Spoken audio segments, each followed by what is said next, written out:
جب زمین کے اندر زندہ گاڑ دی گئی بچی سے سوال کیا جائے گا بِأَيِّ ذَنبٍ قُتِلَتْ، اسے کس جرم کے اندر قتل کیا گیا.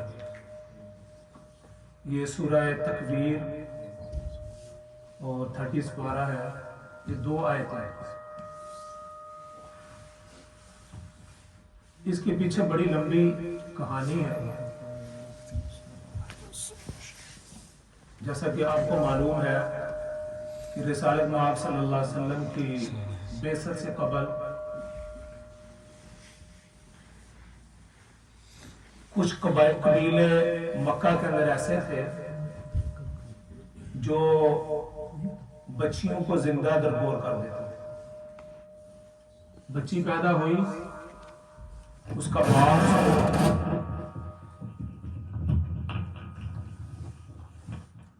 زمین کے اندر زندہ دفن کر دیا کرتا تھا. امام طبرانی نے اپنی کتاب کے اندر ایک عجیب و غریب واقعہ بیان کیا. وہ کہتے ہیں کہ ایک شخص نبی پاک صلی اللہ علیہ وسلم کی خدمت میں حاضر ہوئے. ان کا نام تھا سعصع بن ناجیہ. کیا نام تھا؟ سعصع بن ناجیہ. وہ آپ کی خدمت میں حاضر ہوئے، آ کر کلمہ پڑھا، مسلمان ہو گئے. کہنے لگے یا رسول اللہ، میں نے کلمہ پڑھ لیا ہے، جو زمانہ کفر کے اندر میں نے نیکیاں کی ہیں، کیا اس کا بھی کوئی اجر ملے گا؟ بڑا عجیب سوال تھا. ایک مسئلہ یہ بھی یاد رکھیں کہ جو آدمی اسلام کا اندر نہیں ہوتا، مثلا کافر ہے، جب وہ اسلام کے اندر داخل ہوتا ہے تو اس کے تمام پچھلے گناہ معاف کر دی جاتے ہیں. حضور صلی اللہ علیہ وسلم کی حدیث ہے الاسلام یہدم ما کان قبلہ. اسلام سب کچھ مٹا دیتا ہے جو اس نے کفر کی حالت میں کیا.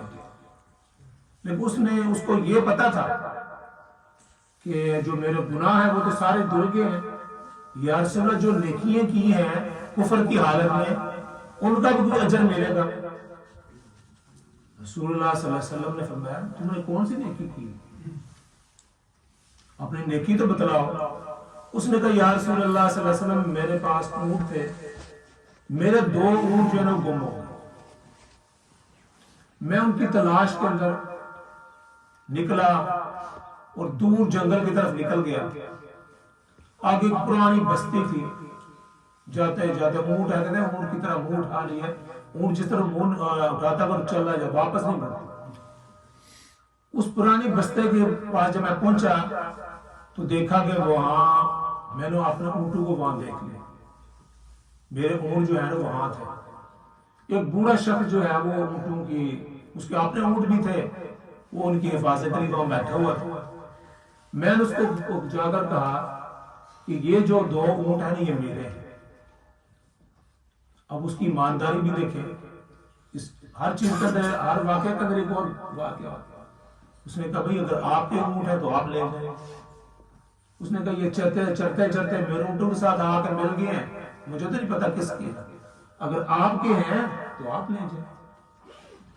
پھر یا رسول اللہ صلی اللہ علیہ وسلم اس نے پانی منگوایا اور کھجوریں منگوائی، یعنی مہمان کا اکرام کی جو اس کے پاس اویلیبل تھا. جب مہمان آیا اس کو چائے پانی پوچھا، اس نے پانی میرے لیے منگوا لیا اور کھجوریں منگوا لی. میں ان کو کھجوروں کھا رہا تھا اور پانی پی رہا تھا. اچانک میں نے نا نوزائیدہ بچے کے رونے کی آواز سنی. یعنی جیسے بچہ پیدا ہوتا ہے اس کی آواز آتی ہے رونے کی، اس کے بچے کی رونے کی آواز آئی. اب یہ بوڑھا جو ہے یہ کہتا ہے بیٹی ہوئی ہے یا بیٹا ہوا ہے، یہ آواز لگا رہا ہے اپنے اندر. یہ تو صحن میں بیٹھے ہوئے ہیں نا، اندر جہاں وہ زچگی ہو رہی ہے یا جو بچے پیدا ہو رہے ہیں، تو یہ یہاں سے بیٹھے ہوئے میرے سامنے آواز لگاتا ہے، کہتا پوچھتا ہے بیٹی ہوئی ہے یا بیٹا ہوا ہے. تو میں اس کو کہتا ہوں کہ اگر بیٹی ہوئی تو کیا کرو گے، اگر بیٹا ہوا تو کیا کرو گے؟ کہتا ہے بیٹا ہوا تو میرے جو ہے نا اپنے قبیلے کی شان بڑھے گی کہ میں بیٹے والا ہوں. تو اگر بیٹی ہوئی تو ابھی اس کو یہیں دفن کر دوں گا، ابھی اس کو کیا کروں گا، یہیں دفن کر دوں گا. میں اپنی گردن جو ہے اپنے داماد کے آگے نہیں جھکا سکتا. ساتھ اس نے یہ کہا کہ میں اپنی گردن اپنے داماد اپنے جوائی کے آگے نہیں جھکا سکتا، ابھی اس کو یہیں دفن کر دوں گا. کہتے ہیں یا رسول اللہ میرے دل کے اندر بڑی عجیب ہو، میری دل کی کیفیت بڑی عجیب و غریب ہو گئی. مجھے ترس آنے لگا کہ یہ بچی کو یہ دفن کر دے گا، مار دے گا. تو جب انہوں نے اندر سے آواز دی، پوچھا نا اس نے کہا بیٹی ہوئی. تو میں نے اس کو پھر پوچھا، میں نے کہا کیا واقعی تو اس کو دفن کر دے گا؟ اس نے کہا ابھی دفن کر دوں گا. میں نے اس کو کہا کہ تم ایسے کرو، یہ بچی مجھے دے دو، یہ بچی مجھے دے دو. اس بوڑھے نے مجھے کہنے لگا اس بچی کے بدلے تم مجھے کیا دو گے؟ اگر بچی میں آپ کو دے دوں، حالانکہ اس نے تو مارنی تھی، اگر میں نہ لیتا تو اس نے دفن کر دینا تھا. اس نے کہا کہ لیکن وہ اب بوڑھا جو ہے نا وہ اس کو پتا چلا کہ یہ بچی کو لینا چاہتا کہ اس سے کچھ لے لو. کہتا تم اس کے بدلے میں کیا دو گے؟ میں نے کہا کہ یہ جو میرے 2 اونٹ ہیں نا یہ تم رکھ لو. بوڑھا کہنے لگا اچھا اس میں 2 اونٹ دے دیے ہیں.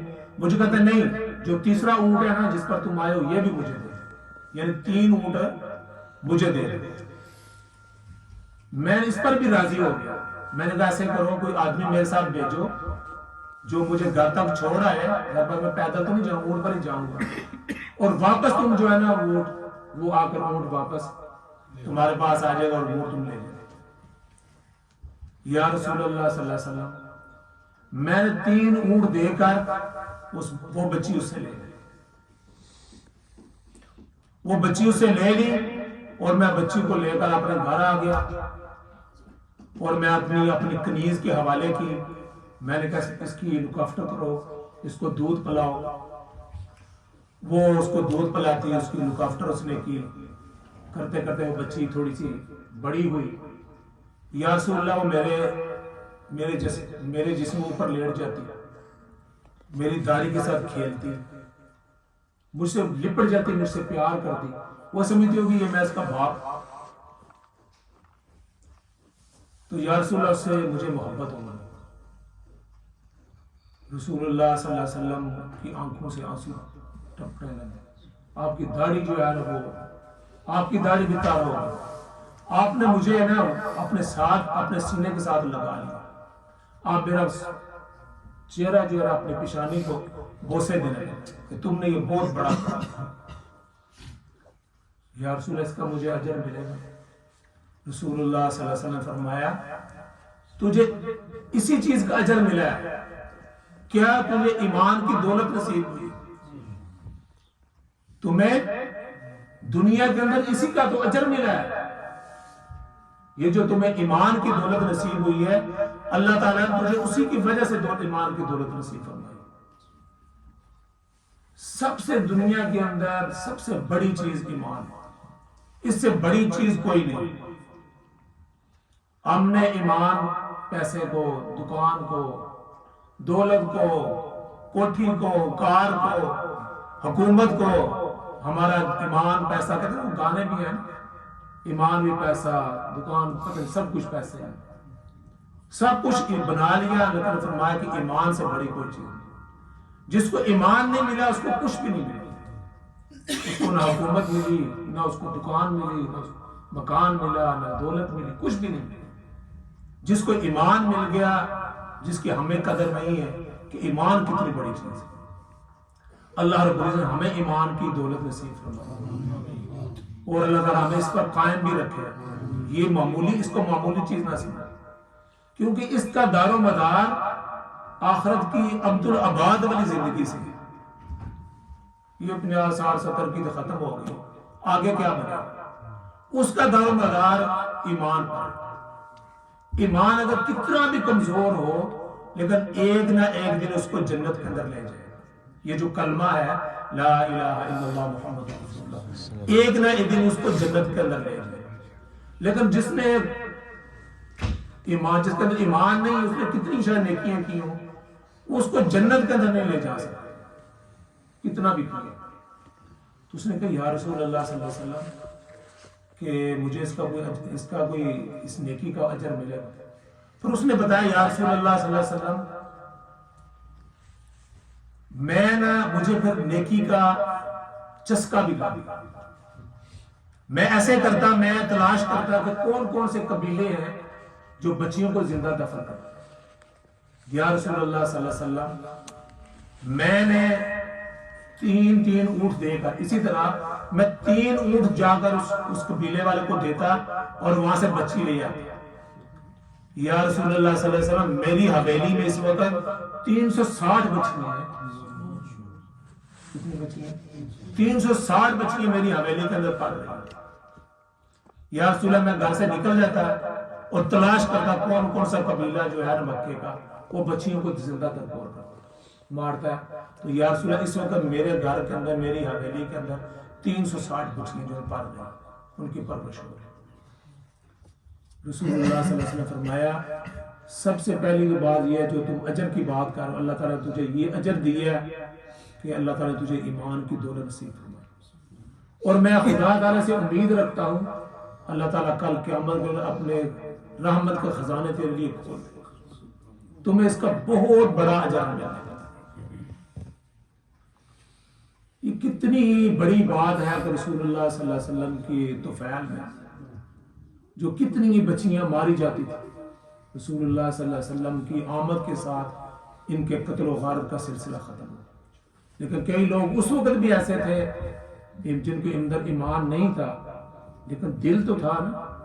جس طرح یہ صحابی ہیں، یہ بعد میں صحابی بنے، حضرت صاحب بن ناجیہ یہ بعد میں صحابہ بنے، لیکن ان کا دل تو تڑپتا تھا کہ یہ بچی کو قتل کر.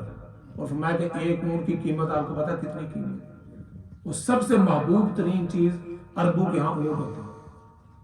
تو 3 اونٹ میں دے کر ایک بچی کو لیتا اور 360 بچیاں میں نے اپنے گھر کے اندر ان کی پرورش کی. رسول اللہ صلی اللہ علیہ وسلم نے ارشاد فرمایا ایک حدیث کے اندر، فرمایا جس کی 4 بچیاں ہوں اس نے ان کی پرورش کی، ان کی لک آفٹر کی، بچوں اور بچیوں کے اندر تفریق نہ کی کہ یہ پتر ہے تینوں 2 بیٹیاں، اے بیٹی ہے تینوں ادھی بیٹی، نہیں، پوری اس کی پوری لک آفٹر کی ہے جی. اور ہمیں تو دین سمجھ کر، ایمان سمجھ کر، نیکی سمجھ کر بیٹی کے ساتھ زیادہ محبت کرنی چاہیے. ایک تو ہماری ایک قلبی لگاؤ ہے نا کہ ہماری بیٹی ہے، لیکن ہمارے ذہن میں نیکی کا تصور ہے کہ ہمارے رسول کا یہ حکم ہے، اس پر ہمیں اجر بھی ملے. میں جیسے 4 بیٹیاں اس نے لک آفٹر کی، ان کی تعلیم و تربیت کی، پھر اس کی شادی کی، میں اس کو جنت کی خوشخبری سناتا اور ضمانت دیتا ہوں. ایک صحابی نے پوچھا یا رسول اللہ جس کی 3 ہوں، پھر میں اس کے لیے بھی جنت کی ضمانت. پھر ایک صحابی بولے ان کی 2 ہوں گی، یا رسول اللہ جس کی 2 ہوں تو میں اس کے لیے بھی جنت کی ضمانت. ایک صحابی بولے یا رسول اللہ جس کی 1 ہو، آپ نے تو 4 سے شروع کی، پھر میں یا رسول اللہ جس کی 1 ہوگی اس کے لیے کیا ہوگا، پھر میں اس کے لیے بھی جنت کی ضمانت. کیونکہ اس کے پاس تو 1 ہی ہے نا، اگر 2 ہوتی تو 2 کی کرتا، 3 ہوتی تو 3 کی کرتا، 4 ہوتی تو 4 کی کرتا. تو فرمایا کہ اپنی بیٹیوں کو بوجھ نہ سمجھ. یہ جو ہے نا اللہ کی رحمت، یہ مجھے اس کا بیان کرنے کا مقصد مجھے خیال آیا کہ کل مجھے اپنی پاکستان سے ایک عورت نے بتایا، میری رشتہ دار ہی، کہتے ایک عورت تھی اس کی گزرا والا، اس کی فلاں کی ڈیتھ ہو گئی عورت کو. کیا ہوا؟ کہتے ہیں کہ وہ بچی پیدا ہوئی، جب اس نے سنا تو غش کھا کر اس کی وفات ہو، اسی وجہ سے مر گئی. اس کی پہلے 3 بچیاں تھیں، ایک بچی فوت ہو گئی، سمجھو 5ویں بچی. جب اس نے سنا نا تو وہ برداشت نہیں کر سکی، اسی غم کے ساتھ اس کی سننے کے ساتھ گر پڑی. اس کے پیچھے ہے کیا؟ اس کے پیچھے ہے سسرال والوں کی نفرت. تانے جی ان کو تانے دینا کہ تمہاری بچی ہوئی، یہ کسی کے اختیار میں ہے یا کوئی آدمی دنیا کا بتا دے کہ یہ اختیار اس کا تھا، اس عورت کا؟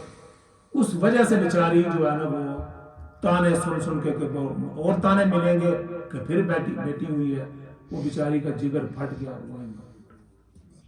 اس نے یہ بھی بتایا کہ وہ ہسپتال میں گئی تو جو خودکشی وارڈ ہے، کسی بچی نے خودکشی کی کوشش کی، تو وہ جب گئی تو کہتے وارڈ پوری بھری ہوئی تھی بچیوں کے لیے جو اٹیمپٹ کر رہی تھی، گولیاں کھا رہی تھی اور مختلف۔ وہ ان کے پیچھے یہی گھر کے معاملات اور بچی ہونے کے معاملات، کہتے ایک اور بچی تھی اس نے بھی کوئی گولیاں کھائی ہوئی تھی، ابھی تک زندہ تھی، اس کی بچیاں 2 بیٹیاں ساتھ کھڑی تھی، اس نے بھی گولیاں کھائی ہوں گی۔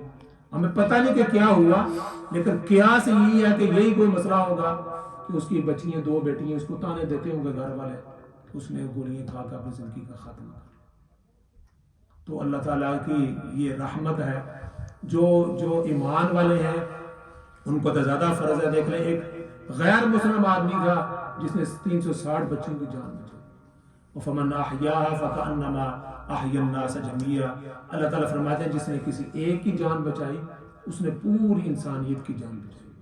وَمَنْ قَتَلَ النَّاسَ جَمِيعًا، جس نے ایک شخص کو قتل کیا اس نے پوری انسانیت کو قتل کیا۔ اللہ تعالیٰ ہمیں اپنی بچیوں کے ساتھ محبت کی توفیق عطا فرمائے، اور اللہ تعالیٰ ان کی لک آفٹر کرنے کی، ان کے ساتھ پیار کی، ان کے ساتھ ان کی تعلیم و تربیت کی اللہ توفیق عطا فرمائے۔ والسلام علیکم۔